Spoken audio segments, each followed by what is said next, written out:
Greetings everyone. Welcome to this session that we're going to have. I was informed on the train on over here from Kumara that I'm going to do the introduction. So I'm well prepared. I had half an hour to prepare. Anyway, this is a joint venture that we do together with LSE from Griffith, which I'm part of as a research fellow, and by SSIT, which is an IEEE organization for social interaction and technology and stuff like that. So it's a joint venture. So the SSIT look into the social aspects and the social impact of technology.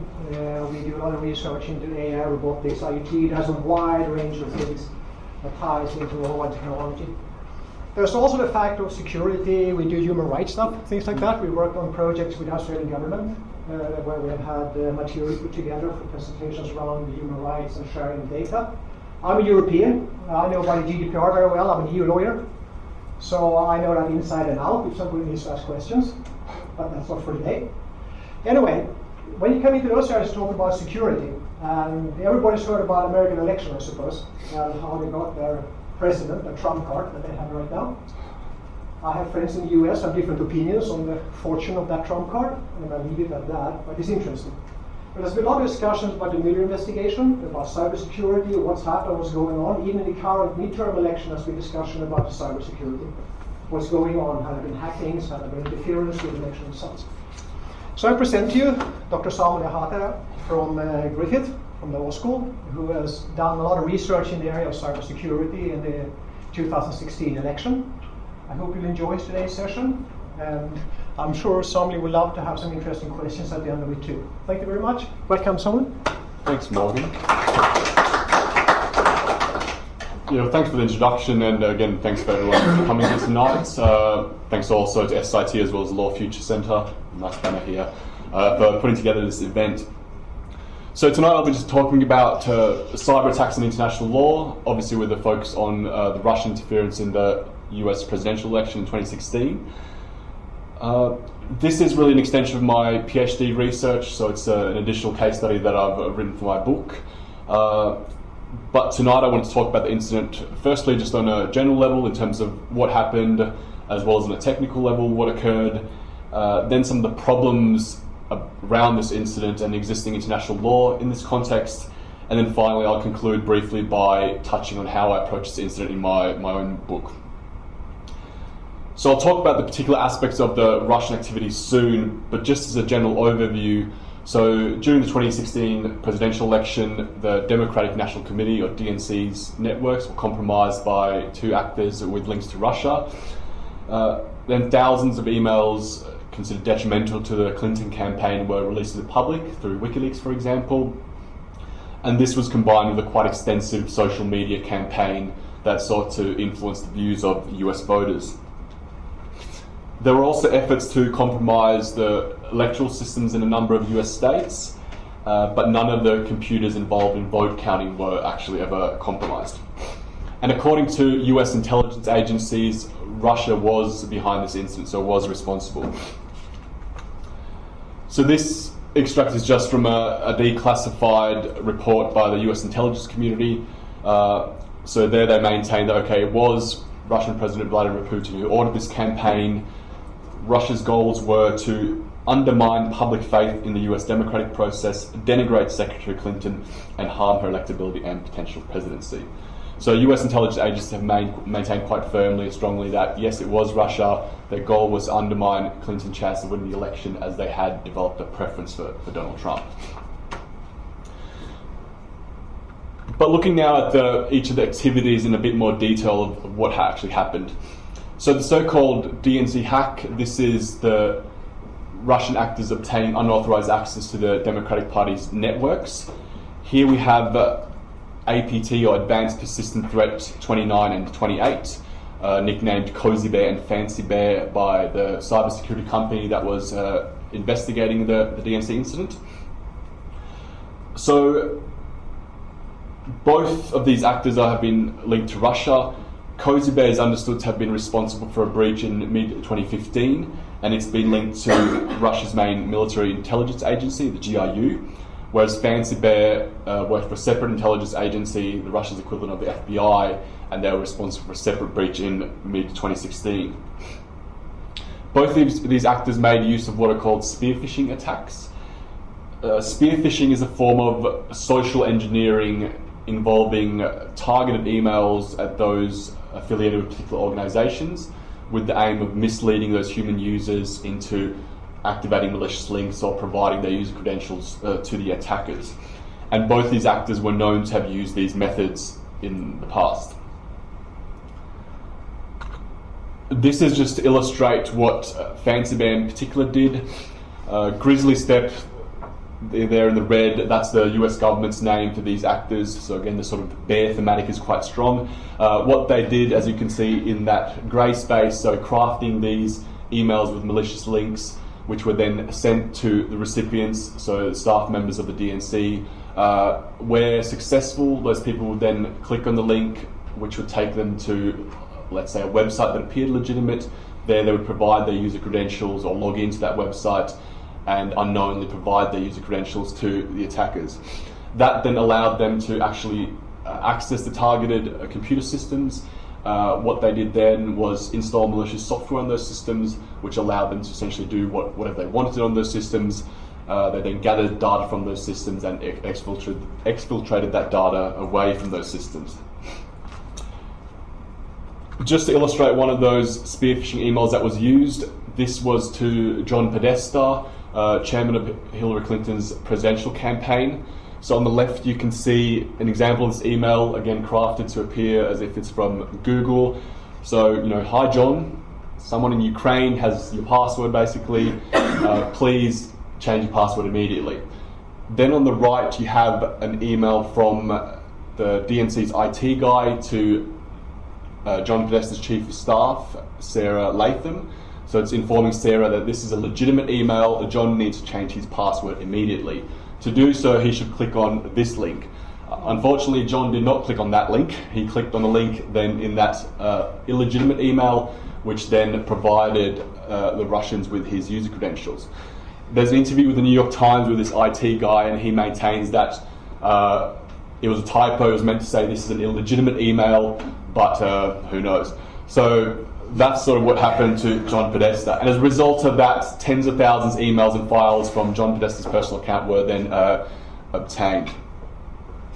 So overall, the spear phishing attacks by both Cozy Bear and Fancy Bear targeted the DNC very specifically. Based on some of the information available, in March to April 2016, over 100 Clinton staff members were targeted. Around 30 people activated that link. Some of those accounts were breached. Clinton's senior policy advisor was targeted 14 times. Clinton herself was unsuccessfully targeted a couple of times. And like I said, John Podesta's account was compromised, resulting in approximately 60,000 emails being lost. Importantly, there are also reports that Republican networks had been compromised too, but there was no similar effort to then release that data obtained from those networks like there was with the DNC. I'll talk about the release of those emails soon, but first, some of the similar attacks on electoral systems. So similar emails were sent to various people associated with electoral boards or involved in managing voter registration systems. Electoral boards are simply the sort of local level government organisations responsible for organising elections in various US states. Here there isn't as much information available as there is about the DNC breach, but we do know that 21 US states were targeted, about 7 were actually compromised. So for example, in one state, the website of the Board of Elections was compromised, and that led to the loss of the personal information of about 500,000 US voters. Also, a company that supplies voter software that's used to verify voter registrations, their networks were also compromised. And as you can see, this is just an extract from the US Senate Select Committee report on this. So in a small number of states, the Russian actors were in a position, at a minimum, to alter, delete voter registration data. However, they did not appear to be in a position to manipulate individual votes or aggregate vote totals. So in some states, they had been in that position to at least alter or delete voter registration data, but they never got to that point where they could have then manipulated any votes. And there's no information suggesting that they did, in fact, change those voter registration systems or the data there. The next activity then is the release of the DNC emails. So once the DNC came out saying its networks had been compromised, an online persona identifying himself as Gucifar 2.0, so-called lone Romanian hacker, he comes out saying that he was responsible for the breach and released some of those documents from the DNC. Obviously, we know now that Gucifar was just a persona created by the Russians, and they used that to distribute this material. So he also corresponded with journalists, a senior member of Congress, even senior members of the Trump campaign. Obviously, they didn't know that they were communicating with the Russians, at least at that time. There was also what's called dcleaks.com, a website that was created by the Russians to distribute some of these documents. And then, of course, WikiLeaks. So Gucifar provided WikiLeaks with these documents, and majority of these were then released through WikiLeaks throughout the election at really strategic points in time. For example, on 22 July 2016, just a couple of days before the Democratic National Congress, where they nominate their presidential candidate, that's when WikiLeaks comes out releasing about 44,000 emails and 18,000 files. And then on 7 October 2016, also the very same day, a couple hours after the infamous Access Hollywood tape had emerged about Donald Trump, then WikiLeaks begins releasing a number of those documents obtained from John Podesta's account and continues to do so for the last month of the presidential campaign. So the contents of these emails, again, there's nothing major, nothing explosive in those. It was more so embarrassing internal information about the DNC and its operation, but it was more about how those emails were released, the timing of those to maximize the impact of their release. And the final sort of activity in this context I wanted to talk about is the sort of broader social media campaign that Russia was behind. So I'm mainly focused on the so-called, sorry, I lost my screen here, but you can still see that. I'm mainly focused on the, cyber operations and cyber attacks in this context, but I just wanted to highlight some of these activities as well to give broader context to what actually happened. So Russia's so-called Internet Research Agency, it employed hundreds of people for this project. It began its operation already in 2014. Back then it had individuals traveling to the US, gathering intelligence from a number of US states. By 2016, its budget for this particular project was over $1 million per month.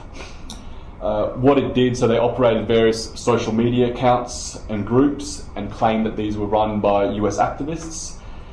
These groups were generally around divisive US social political issues, things like the Black Lives Matter movement, and a lot of them had hundreds of thousands of followers. And they also gathered data about the people belonging to these groups, so everything about how they interacted and engaged with data, how they liked or shared content, and this sort of thing. They also purchased political advertisements on social media, both to promote these groups as well as political advertisements that were critical of Hillary Clinton and supportive of Donald Trump. And in addition to this online presence, they also organised and promoted political rallies in the US. So they would contact, for example, US activists under false pretenses and support them financially to organise rallies, for instance. One example, you can see the bottom right image on the slide, you can sort of see it. They paid someone to build this cage, paid someone else to pose as Hillary Clinton dressed in an orange jumpsuit with the slogan, "There Hillary Prison 2016. They also then promoted these. It's funny, but it's scary that it has actually happened, and all this is sort of, conducted by Russian actors or orchestrated. So again, all of this was done by making it appear that these activities were conducted by US political activists. They used VPNs to make it appear that they were based geographically in the US. They even used stolen US identities to open bank accounts, PayPal accounts, to make it appear that the funding was coming from the US for these organizations. So a lot of this information has just come out, a few months ago in the Robert Mueller investigation or the indictments that they've put forward. So quite sort of extensive campaign in that sense.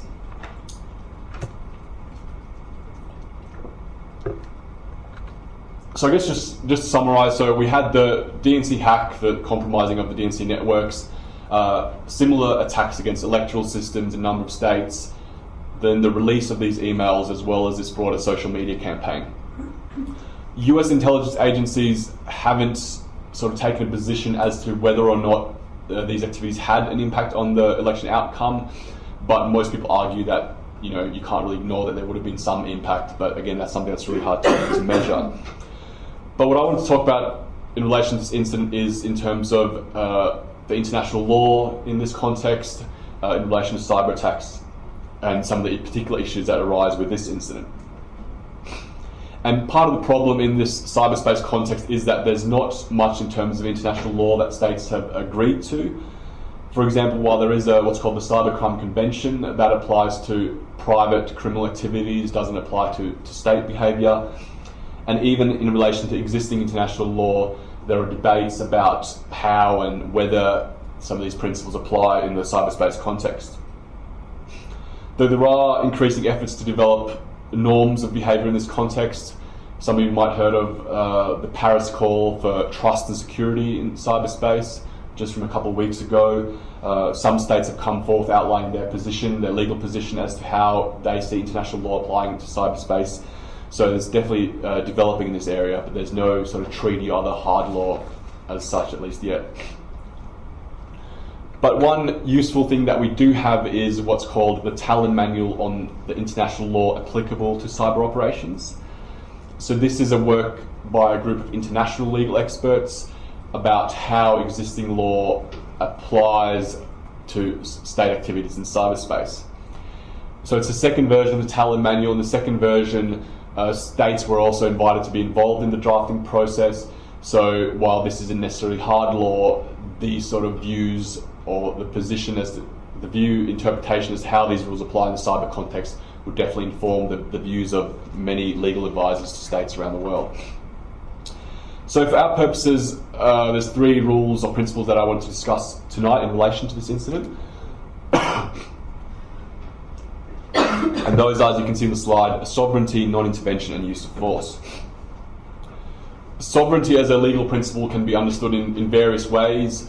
It generally refers to the idea that states have supreme legal authority over any activity that occurs within their territory. That obviously extends then to their cyber infrastructure as well as their cyber activities within their territory.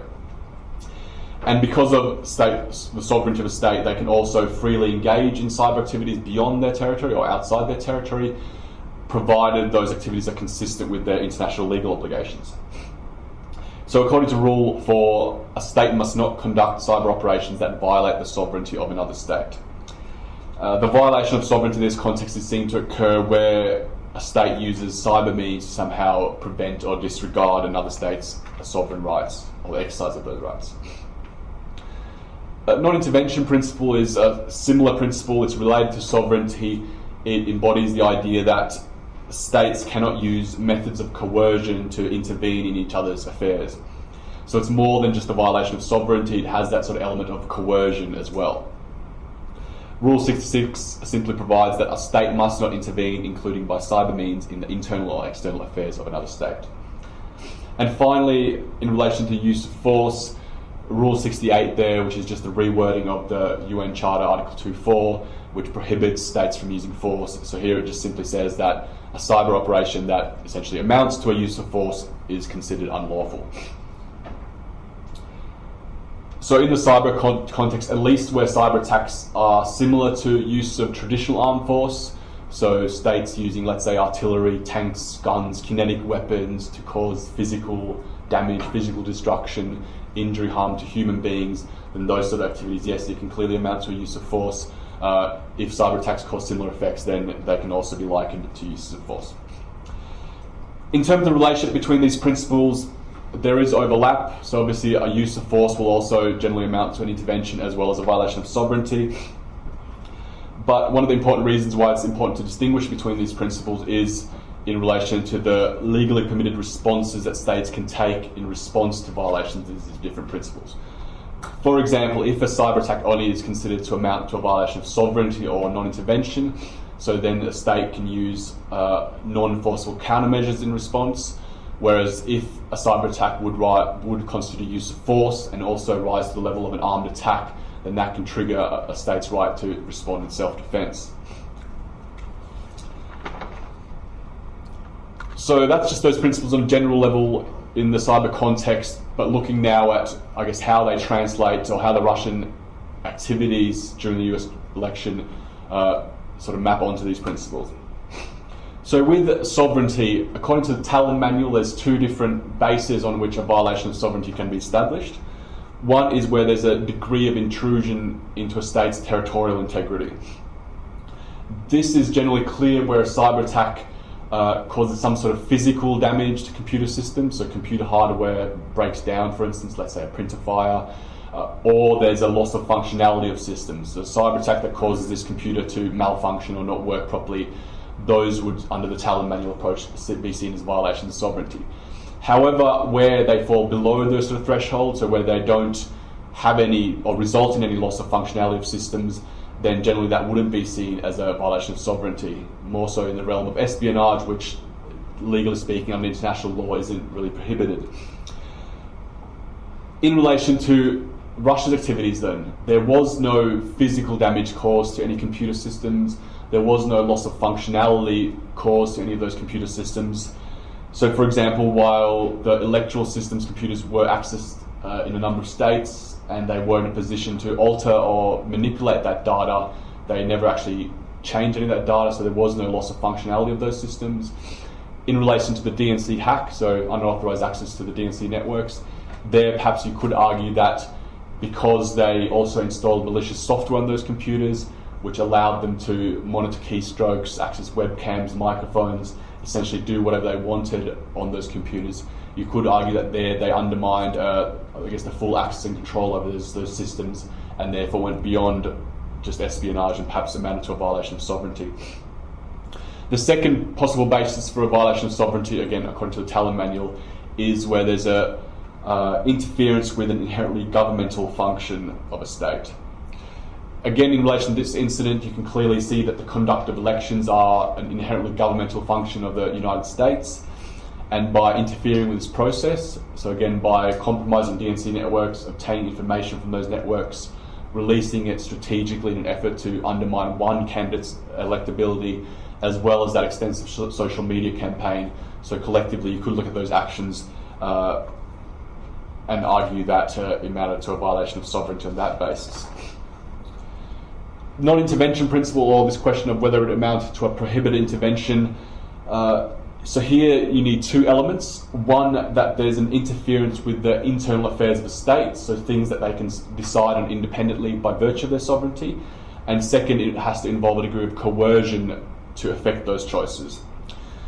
Again, you can look at Russia's actions collectively and say that they do amount to an interference with the conduct of US elections, and elections as well as choice of political organisation generally are something that states can freely decide. However, the issue or the question here is, were they coercive? So what is coercion? It's not defined under international law. Under the Talon Manual, they define it essentially as actions that compel a state to do something or refrain from doing something. The question then arises here is, what was Russia trying to compel the US to take? What course of action was it trying to compel, coerce to take, or refrain from taking? And here some people argue that it wasn't coercion as such, it was more about shaping the behaviour of the US electorate willingly and therefore influencing their views, opposed to in some way coercing the US. I mean, a clear example of coercion would be, let's say, Australia planning to transfer its Israeli embassy to Jerusalem. In response to that, other states launched distributed denial of service attacks against Australian government networks in an effort to get Australia to change its policy. You could clearly point that the coercion is, trying to get Australia to change its course of action there. Whereas in relation to the Russian interference, obviously it's not that clear cut. There is a minority view among the Talon Manual authors that argued that where an intervention or interference is not coercive, you can look at the context and consequences of the incident and argue that it could amount to such. So by taking that approach, you perhaps could argue that it amounted to a prohibited intervention. But nonetheless, the point being here that it is problematic. It's not clear-cut to say that that was an intervention in US foreign affairs based on how the law is understood. And finally, just briefly, in relation to the use of force, so this prominent US politicians, people like former Senator John McCain, came out saying that this was an act of war by Russia. Under international law, we don't really use that frame or that term, act of war, that phrase. We talk about the use of force. For a cyber attack to amount to use of force, like I was alluding to earlier, there needs to be some sort of physical destruction of property, injury or harm to human beings.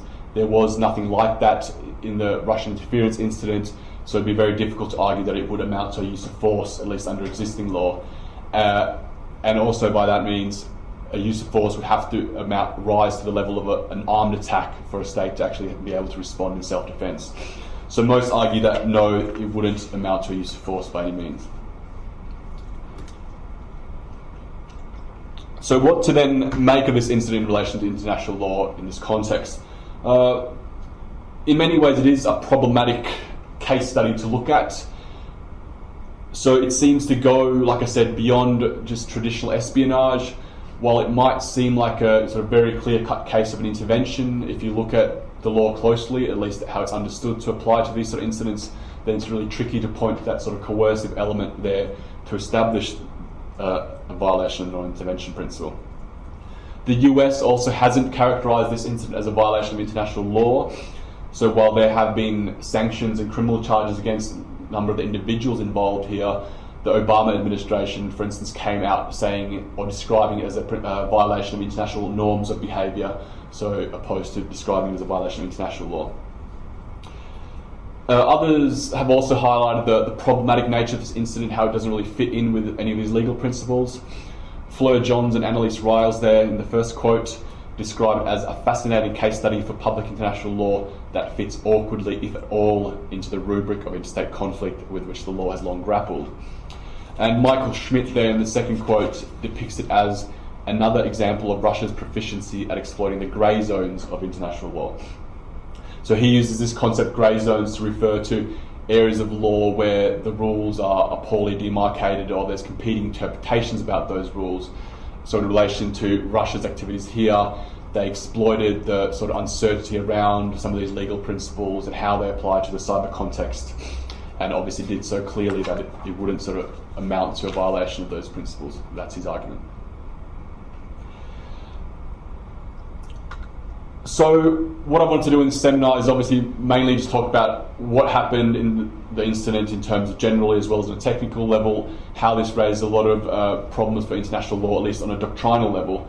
To conclude, like I said, I just briefly wanted to touch on how I approached this incident in my book. So in my book I use this as a case study out of 3 case studies to develop a broader critique of the limitations of existing international law and the use of force. So I argue that cyber attacks, so the use of cyber attacks against states like this incident, highlight the sort of limited conception of violence that underpins the law and the use of force.